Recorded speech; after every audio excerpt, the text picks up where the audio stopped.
guys, welcome once again to Think Tank TV. Happy Sunday to you and thank you so much for joining me. Now, somebody said something some time ago that actually made a whole lot of sense to me in the early hours of today, and that was the fact that he said, in politics, 24 hours is actually very too much for anything to happen.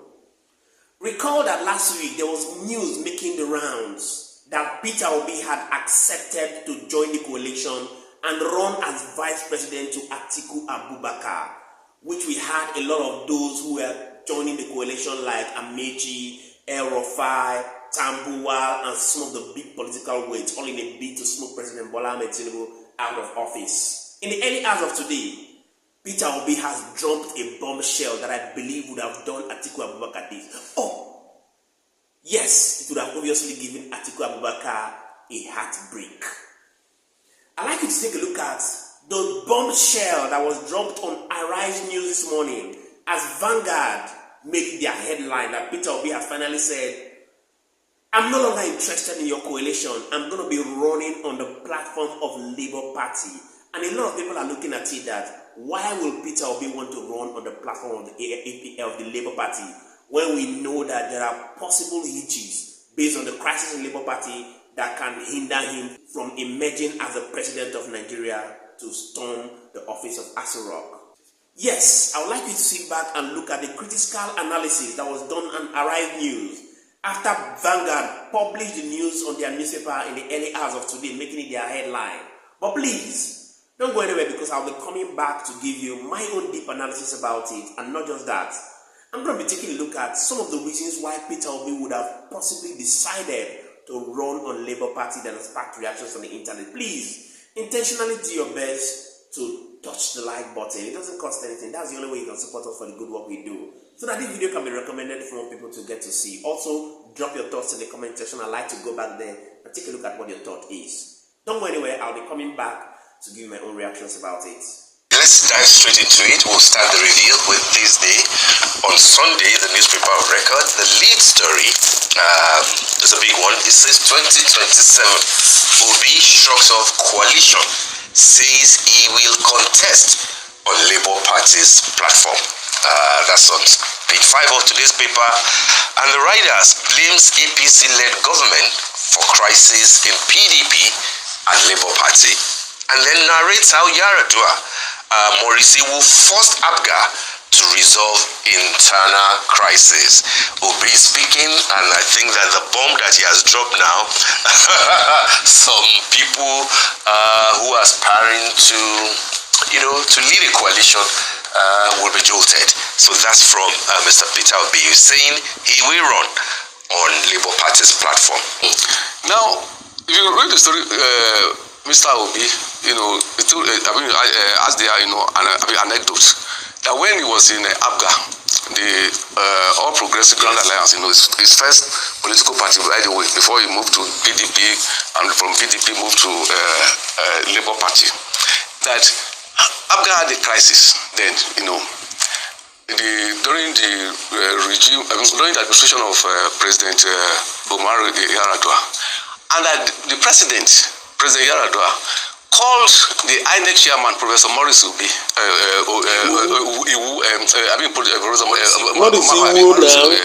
thank you, Steve, and the president told the INEC chairman that, no, I don't want any crisis in any party. And as a result, the problem was resolved. Now, I pose the question to you, Pundit, Steve, Oji, and Adiswa. If today is reported that President Tinubu called Mahmoud and said that I don't want certain things to happen in the Labour Party or PDP, you guys will cry blue mother that it is not that it is wrong, that is interference, that in the first place INEC is supposed to be not that it's supposed to be, INEC is independent from its name and the law setting it up, and also each political party, as an independent organization, PDP, Labour Party, and the rest of the 18 political parties are supposed to be independent. So I find it very curious that we are saying that is the duty of the party in power, the government in power, to organize opposition against itself, and you are holding it responsible. If for whatever happens, parties have organizational challenges, we should try to encourage them that they should be able to rise up, and meet those challenges, overcome it, and then become very strong, virile opposition to the party in power.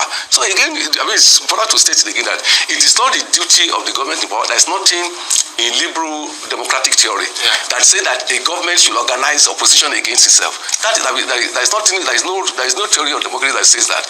It is the duty of opposition, those people who have an alternative view, who also legitimately are seeking power to replace that government, to put their house in order and organize. That's correct. Validate the spirit in which Mr. Peter Obi is making reference to that intervention, the sincerity of it. When Yar'Adua was president, Morisi intervened in the internal crisis of Abga. I don't think that what you have said, which is correctly, should invalidate the necessity of sincere intervention.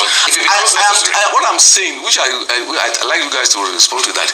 If Tinubu does that now, would you approve of it? It will depend on be honest. If there's a front page story today now that says that Tinubu has called the INEC chairman and say that you should do certain things about the problem in about the organization of this man is not talking about the crux of the matter of that is wrong. What kind of an analysis? It is not. That the president has intervention.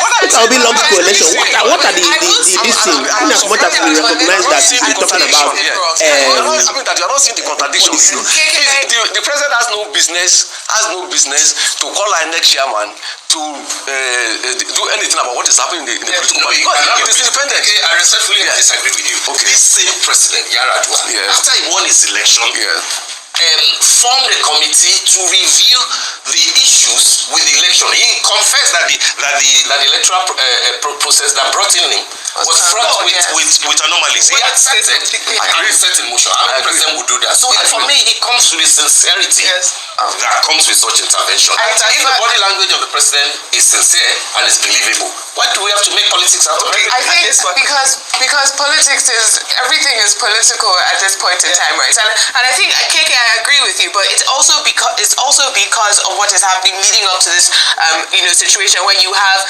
allegations that people are being incentivized or both negatively and positively to leave the PDP or join the APC, or the coalition building that is going. No, it is, because if you believe that it's either a carrot or a stick, then you're not going to believe the sincerity.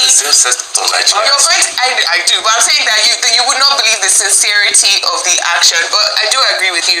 It is the opposition's responsibility to get their act in order. All right, we'll continue on the conversation. You've seen it for yourself. Now, the truth is that some people are saying that this is actually a very wise action by Peter Obi. Why? When you look at Nigeria as an underdeveloped nation, some people argue that if Peter Obi does not run on the platform of Labour Party, as much as he's scared of the political crisis in Labour Party, there's still a lot of job to be done in terms of voter education. Because of course, people already know the logo of Labour Party. Of course, they do not write the name of the politician that is running for election in the ballot papers. And as people have understood that Peter Obi is on Labour Party, it is actually very wise for him to remain in that party to avoid a lot of voter education. But then again, what about the crisis in the party? A lot of people believe that Labour Party shouldn't have been the best platform for him because, like I shared a video to you some time ago, from a WhatsApp chat that was leaked from President Obasanjo, where he was revealing that in politics, for you to become the president of a nation, you must do your best to own at least 10 governors. And you must do your best to also have your agents in the opposition political parties. And a lot of people believe that the Labour Party have been infiltrated by the ruling political party, that's the APC. A lot of other people believe that SDP, which was an option, ADC, which was also an option for the coalition, has been infiltrated. What makes you think that if Peter Obi goes to SDP or ADC or even any of the PDP, it is not going to be making him hit the rock? And of course, a lot of people have also argued that why will Atiku Abubakar be this unfortunate? Because it looks like the coast was clear for him with all the backing of the coalition of political heavyweights. Yet, Peter Obi has obviously left the scene to say, no, I'm going to be running on the platform of Labour Party in order for me to maintain consistency and in order for me to gain the confidence of Nigerians that were there to vote for me in the last general election.